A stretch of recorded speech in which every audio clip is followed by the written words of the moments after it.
Hi hello good morning all welcome to our channel. ಇವಾಗ time 5 ಗಂಟೆ, ಬೆಳಿಗ್ಗೆ 5 ಗಂಟೆ ಆಗೈತಿ. ಇವಾಗ ಎದ್ದು ನಾನು ಸ್ಟಡಿ ಸ್ಟಾರ್ಟ್ ಮಾಡೀನಿ. ಇವಾಗ ಒಂದು 2 ತಾಸು ಅಷ್ಟೇ ಟೈಮ್ ಸಿಗ್ತೈತೆ ನನಗೆ ಓದ್ಕೊಳಕ್ಕೆ, ಇಲ್ಲಾಂದ್ರೆ ಟೈಮೇ ಸಿಗೋಲ್ಲ. ಯಾಕಂದ್ರೆ ಇವಾಗ ವೇದಾಂತ ವರ್ಷದ ಸ್ಕೂಲ್ನು ದಸರಾ ವೆಕೇಷನ್ ಅಂತ ರಜೆ ಕೊಟ್ಬಿಟ್ಟಾರೆ 15 ದಿನ. ಎಕ್ಸಾಮ್ ಬೇರೆ ಹತ್ತಿರ ಬಂತು, ಓದಕ್ಕೆ ಟೈಮೇ ಸಿಗ್ತಾಯಿಲ್ಲ, ಡೇ ಟೈಮು. ಅವ್ರು ಹೇಳೋಕ್ಕಿಂತ ಮುಂಚೆನೇ ಬೇಗ ಎದ್ದು 4ರಿಂದ 6 ಗಂಟೆ ತನಕ 2 ತಾಸು ಅಷ್ಟೇ ಓದ್ತೀನಿ. ಯಾಕಂದ್ರೆ ಹುಡುಗರನ್ನ ಕರ್ಕೊಂಡು ಓದೋದು ಎಷ್ಟು ಕಷ್ಟ ಅಂತ ಮಕ್ಕಳಿದ್ದವ್ರಿಗೆ ಗೊತ್ತಿರುತ್ತೆ. ಭಾಳ ಅಂದರೆ ಭಾಳ ಕಾಡ್ತಾರೆ. ಅದಕ್ಕೆ ಅವ್ರು ಹೇಳೋಕ್ಕಿಂತ ಮುಂಚೆನೇ ಎದ್ದು ಒಂದು 2 ತಾಸು ಸ್ಟಡಿ ಮಾಡ್ತೀನಿ.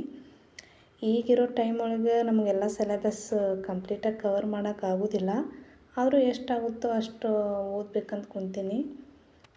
ಕೈಗೆ ಆಗೋದೇ ಇಲ್ಲ ಅಂತ ಖಾಲಿ ಕೂತ್ಕೊಳ್ಳೋಕ್ಕಿಂತ ಎಷ್ಟಾಗುತ್ತೋ ಅಷ್ಟು ಪ್ರಯತ್ನ ಪಡೋಣ ಅಂಥೇಳಿ ಓದ್ಕೊಳಕ್ಕೆ ಕೂತ್ಕೊಂಡೀನಿ.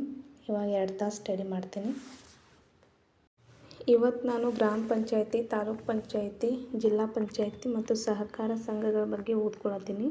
ಇವಾಗ ನಮ್ಗೆ ವಿಲೇಜ್ ಅಕೌಂಟೆಂಟ್ ಎಕ್ಸಾಮ್ಗೆ ಬರೀ 15ರಿಂದ 20 ದಿನ ಅಷ್ಟೇ ಬಾಕಿ ಉಳಿದೈತಿ. ಈ ಟೈಮ್ನಾಗ ಎಲ್ಲ ಸಬ್ಜೆಕ್ಟು ಕಂಪ್ಲೀಟಾಗಿ ಓದ್ತೀನಿ ಅಂತಂದ್ರೆ ನಮಗೆ ಆಗೋದಿಲ್ಲ. ಹಂಗಾಗಿ ಮೇನ್ ಯಾವ್ಯಾವ ಇಂಪಾರ್ಟೆಂಟ್ ಚಾಪ್ಟರ್ ಅದಾವೆ ಅವನ್ನಷ್ಟೇ ಓದ್ಕೊತ ಹೋಗ್ತೀವಿ.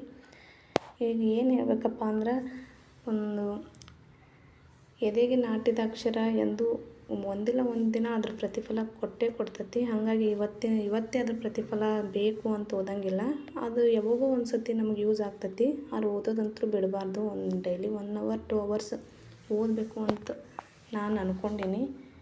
ಯಾಕಂದರೆ ಇದು ಫಸ್ಟ್ ಎಕ್ಸಾಮ್, ನಾನು ಫೇಸ್ ಮಾಡ್ತಿರೋ ಫಸ್ಟ್ ಎಕ್ಸಾಮ್ ಇದು. ಈ ಹಿಂದೆ ಯಾವ ಎಕ್ಸಾಮು ಕಾಂಪಿಟೇಟಿವ್ ಎಕ್ಸಾಮ್ ಬರೆದಿಲ್ಲ, ಇದೇ ಫಸ್ಟು.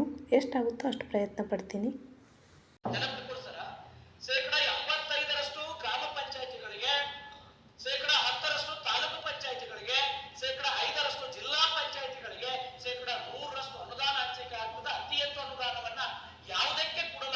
ಗ್ರಾಮ ಪಂಚಾಯತಿ ನೀವೆಲ್ಲ ತಿಳ್ಕೊಂಡಿರ್ತೀರಿ. ಜಿಲ್ಲೆ ದೊಡ್ಡದಿರ್ತದೆ, ಜಿಲ್ಲಾ ಪಂಚಾಯತಿ ಕೊಡೋಣ ಅಂತೇಳಿ. ಆದ್ರೆ ನಮ್ಮ ಕರ್ನಾಟಕದಲ್ಲಿರುವಂತಹ ಜಿಲ್ಲಾ ಪಂಚಾಯತಿಗಳ ಸಂಖ್ಯೆ ಎಷ್ಟು ಅಂತ ಹೇಳಿ 31, ತಾಲೂಕ್ ಪಂಚಾಯತಿಗಳ ಸಂಖ್ಯೆ 239. ಆದರೆ ಬಜೆಟ್ ನಲ್ಲಿರುವಂತೆ ಕರ್ನಾಟಕ ರಾಜ್ಯದ ಗ್ರಾಮ ಪಂಚಾಯತಿಗಳ ಸಂಖ್ಯೆ 5954. ಓಕೆ, ನಿಮ್ಮ ಗೂಗಲ್ ಅನ್ನು ಸರ್ಚ್ ಮಾಡಿದಾಗ ನಿಮಗೆ 6022 ತೋರಿಸ್ತದೆ. ಆದ್ರೆ ಕೆಲವೊಂದು ಗ್ರಾಮ ಪಂಚಾಯತಿಗಳನ್ನ ಏನ್ ಮಾಡಿದಾರ ಅಂತ ಬಂದಾಗ ಹೋಬಳಿಗಳನ್ನಾಗಿ ಕೂಡ ಪರಿವರ್ತನೆ ಮಾಡಿರುವಂತ ಕಾರಣಕ್ಕಾಗಿ ಪ್ರಸ್ತುತ ಬಜೆಟ್ ನಲ್ಲಿರುವಂತೆ ಕರ್ನಾಟಕದಲ್ಲಿರುವಂತಹ ಒಟ್ಟು ಗ್ರಾಮ ಪಂಚಾಯತಿಗಳ ಸಂಖ್ಯೆ ಎಷ್ಟು ಅಂದ್ರೆ 5954. ಅದಕ್ಕಾಗಿ ಅತಿ ಹೆಚ್ಚು ಅನುದಾನ ಹಂಚಿಕೆ ಆಗಬೇಕಾಗಿರುವುದು ಎಲ್ಲಿ ಅಂತ ಹೇಳಿ ಬಂದಾಗ ಗ್ರಾಮ ಪಂಚಾಯತಿಗಳಿಗೆ ಶೇಕಡಾ ಎಷ್ಟರಷ್ಟು ಅನುದಾನ ಹಂಚಿಕೆ ಆಗ್ತದೆ ಅಂದ್ರೆ ಶೇಕಡಾ 85ರಷ್ಟು ಅನುದಾನ ಹಂಚಿಕೆ ಆಗ್ತದೆ ಎನ್ನುವಂಥದ್ದು.